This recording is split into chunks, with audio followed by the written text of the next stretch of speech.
কোরবানির জন্য সুস্থ পশু চেনার উপায়। আগামী শনিবার 7 জুন উদযাপিত হবে ঈদুল আজহা বা কুরবানির ঈদ।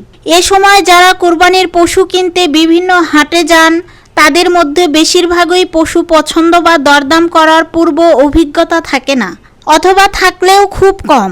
কারণ বছরে শুধু এই ঈদকে কেন্দ্র করেই পশুর হাটে যাওয়া হয়।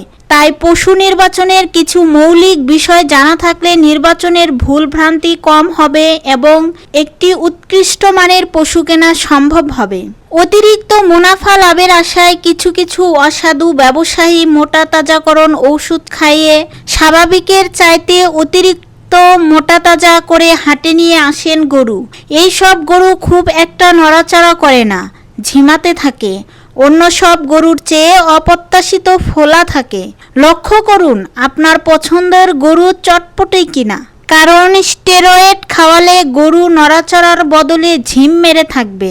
এছাড়া ট্যাবলেট খাওয়ানো গরুর উরুতে প্রচুর মাংস থাকে, তাই এ বিষয়ে সচেতন হতে হবে।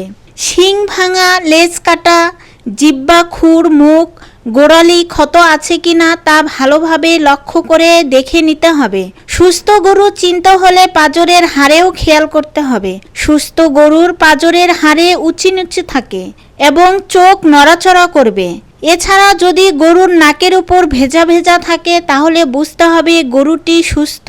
এছাড়া গরুর মুখের সামনে খাবার ধরলে যদি সঙ্গে সঙ্গে জিহ্বা দিয়ে টেনে নেয় তাহলে বোঝা যায় গরুটি সুস্থ, কারণ অসুস্থ পশু খাবার খেতে চায় না।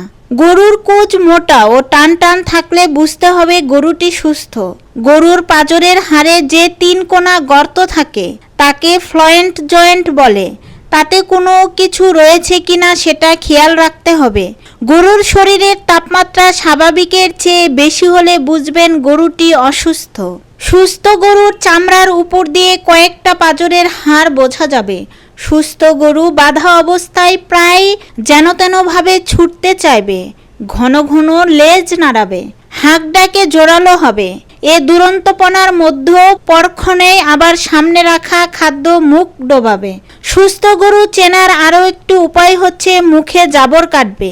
তাই হাট কিংবা খামার যেখান থেকেই গরু কিনুন না কেন, এই সব বিষয়ে যথেষ্ট খেয়াল রাখতে হবে।